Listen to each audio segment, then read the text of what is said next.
Hey David, Oh JMB, comment vas-tu? ça va, Mais nickel. qu'est-ce que tu fais ici? Bah écoute, je savais que tu allais ton centre, je me suis dit je vais aller voir quoi. Ah, et t'es venu comment alors?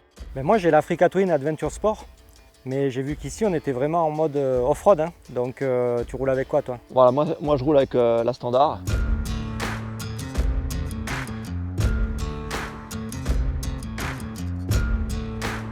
Hein, comme tu as pu voir, il y a quand même pas mal de nouveautés. C'est une moto qui est beaucoup plus petite, elle est plus agressive, elle est plus compacte. Du coup, dans sa conduite aussi, elle est beaucoup plus légère. Le gros avantage sur ce nouveau modèle, c'est qu'on a plein de modes et on peut intervenir. Moi tu connais mon passé, donc il va falloir me mettre un truc un peu dynamique. Ouais, quoi. toi, Sportif et je dynamique. vais tout te déconnecter. Non, et Mais tu peux me ça, couper l'assistance? Ah, mais je peux te couper l'assistance. Alors, toi, donc là, tu as le tableau de bord, donc tu as plusieurs modes. Utilisateur 1, utilisateur 2. J'aime bien me mettre un mode off-road et un mode route. Donc ça c'est l'avantage aussi, ça c'est super, tu n'as pas besoin à chaque fois de re-rentrer dans le tableau de bord. Ce qui est bien, c'est que le traction control, tu as 7 niveaux qu'on peut régler, on va dire, en fonction de l'adhérence. Est-ce qu'on va être dans la boue, dans l'herbe ou dans du sable. Donc ça, suivant les textures de sol que tu vas rencontrer, tu peux régler ta moto. On peut jouer aussi sur la puissance.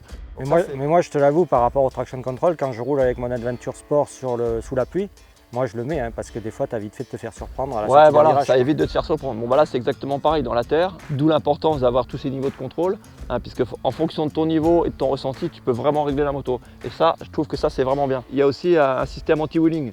Donc c'est pareil, tu as 3 niveaux. Donc vraiment, tu peux personnaliser le comportement de ta moto. Bon, moi, tu vas tout me couper. Je vais Alors, essayer d'avoir dis-moi le tout. traction control dans la poignée de gaz. Donc le traction control, toi, tu l'as dans la poignée de gaz, bien évidemment. Alors voilà, je te déconnecte l'ABS, je te déconnecte le traction control et le système anti-wheeling. Pareil, hein, je te le déconnecte parce que je pense que tu vas t'amuser. Normal, moi je suis un peu pareil, surtout que la moto aujourd'hui, là, c'est vraiment ça, tu vas voir. C'est un vrai jouet. On va pas dire que c'est une moto d'enduro, mais elle s'appelle CRF, c'est pas pour rien aussi. Hein, la moto, elle te donne envie d'aller encore plus loin et de t'amuser. Bon, je vais aller me changer, je crois. Allez, va te changer parce que là, je crois que t'en meurs d'envie. Allez, go!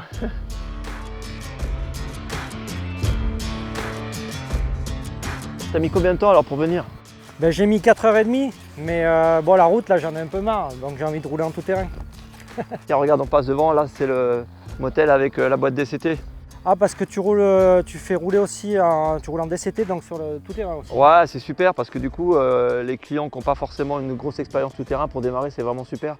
Parce que l'embrayage, j'imagine, ils ne maîtrisent pas tous l'embrayage parfaitement. Et voilà, et du coup, avec la boîte DCT, tu n'as pas besoin d'utiliser l'embrayage puisqu'il n'y en a pas, ils ne calent pas, il n'y a pas de calage, ça les rassure, ils sont plus à l'aise. Oui, puis c'est pas une boîte auto, c'est vraiment une boîte, avec les vitesses qui passent, quoi. Exactement. En plus, si tu veux, avec tous les nouveaux modes, tu peux aussi jouer sur les comportements moteurs. Donc comme la version standard, tu peux jouer sur... alors déjà, en plus, tu as aussi un mode gravel. Donc avec les différents modes de réglage, au niveau puissance moteur, traction control. Et j'imagine que les vitesses passent pas au même endroit selon les modes que tu mets. Voilà, exactement. Soit tu décides que tes vitesses passent un peu plus vite ou moins vite, suivant en fait ton expérience et comment tu te sens avec ta moto. Donc ça, c'est aussi intéressant parce que tu peux personnaliser son comportement. C'est vrai que puis le fait de ne pas avoir à passer de vitesse au pied, tu peux mettre les 2 pieds par terre quand tu t'arrêtes. Voilà, ça veut dire que ça les simplifie rassure beaucoup. aussi quand ils vont caler, s'ils s'arrêtent dans une côte.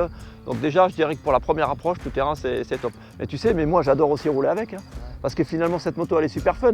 Donc bien sûr, j'ai pas l'embrayage, mais finalement, on arrive à faire autant de choses qu'avec la version standard. Donc voilà, après, à chacun choisit en fonction de ce qu'il a l'habitude de faire aussi, et surtout suivant le mode d'utilisation. Ouais, bon, bah, c'est top.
Bon alors Jean-Michel, c'est l'heure du départ. Ben ouais, je vais rentrer, hein. J'ai un peu de route. Et tu sais quoi? J'ai une idée. Tu quittes ta Standard là et tu prends ton Africa Twin Adventure Sport et tu viens avec moi.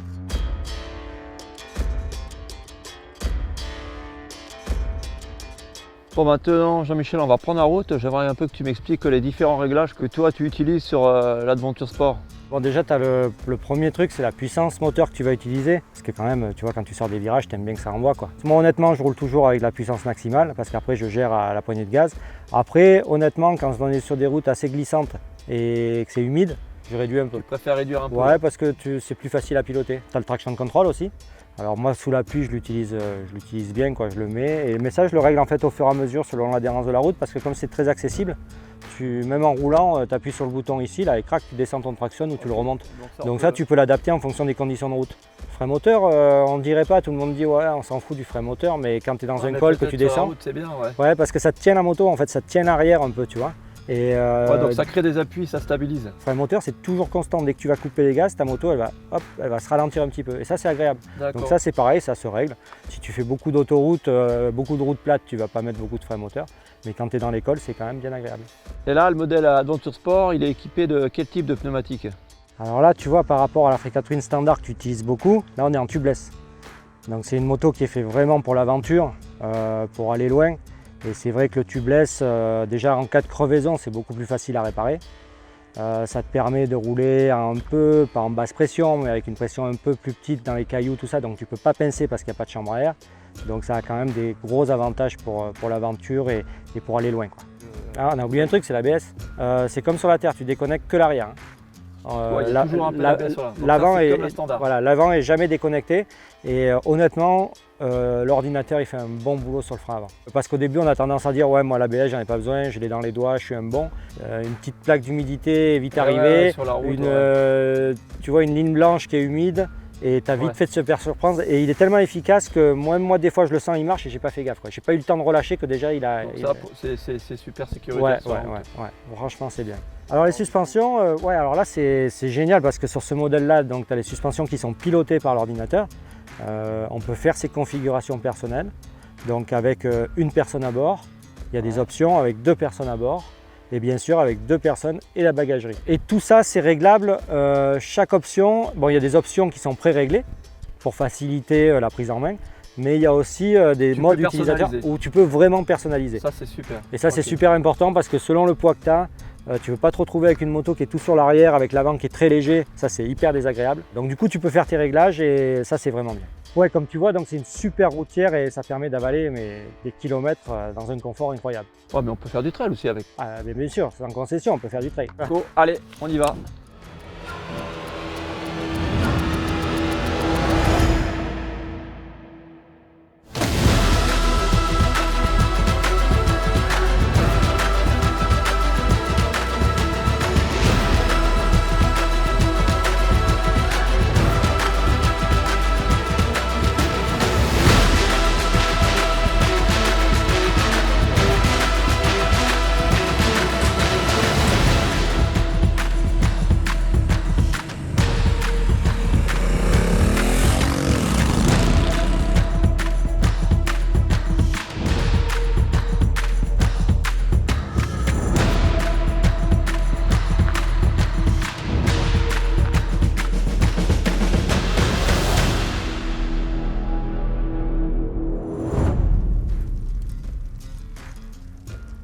Bon alors David, tu as fait la route jusqu'à chez moi. Tu en as pensé quoi de cette Adventure Sport? On a fait des routes en terre, on a fait des petits chemins, ça a permis aussi de la tester dans ces conditions. Après, tu as pu voir quand on a fait aussi ces grandes routes, on a pu aussi jouer avec les suspensions, adapter des nouveaux réglages. Et c'est vrai que ça te permet de faire beaucoup de kilomètres et avec un confort incroyable. Ouais, c'est ça, et puis c'est vraiment le plus des suspensions pilotées, parce que justement, que tu sois à 2 ou chargé, hein, tu peux modifier les réglages, ce qui fait que tu as tout le temps les bonnes suspensions, surtout les bonnes précharges, donc ça c'est vraiment top. Et puis l'autonomie, hein, on a filé, on a roulé, on ne s'est pas arrêté, donc la moto vraiment, elle donne envie de continuer, de jamais s'arrêter. Ça c'était vraiment, enfin moi c'est vraiment le ressenti que j'ai eu. Bon, tu préfères chez toi ou chez moi? Chez moi. Honnêtement, je crois qu'on habite dans 2 endroits magnifiques. Et je crois que l'Africa Twin, tu as vu, elle arrive à s'épanouir sous tout type de terrain et c'est sa polyvalence, ça nous a montré, autant en Aveyron que chez toi, que la moto vraiment nous permettait à la fois voyager et de s'amuser. Et je pense que ça c'est bien. Maintenant du coup, moi je vais t'inviter à venir faire l'Aveyron Tour avec moi. Pourquoi pas, mais alors dans ce cas-là, tu viens au Alpes Moto Festival parce que là, on va vraiment monter dans les montagnes, quoi. Bon, et toi alors Jean-Michel, qu'est-ce que tu as pensé de l'Africa Twin Standard sur mon terrain, sur le Honda Off-Road Center? Eh bien, très agréablement surpris parce que pour cette moto standard, qui est d'une maniabilité incroyable, c'est la même moto en fait, c'est le même moteur, c'est le même châssis, mais il y a vraiment un comportement différent. Ça te permet de faire des choses que je ne pensais pas qu'on pouvait faire avec cette moto. On a fait du franchissement, on est monté sur des troncs, on a roulé dans le sable, on a pris des petits chemins, on a pris des grandes pistes, on a fait des grandes glisses même ensemble et tout. Donc non, c'est vraiment bluffant de voir que cette moto est capable de faire autant de choses en tout terrain, quoi. Parce que c'est vrai qu'elle a quand même un esprit un peu plus sportif. Et ça, c'est quand même fun aussi dans son utilisation. Ouais. Et c'est un côté que j'imaginais pas qu'on pouvait faire avec cette moto, donc c'est vraiment une belle découverte.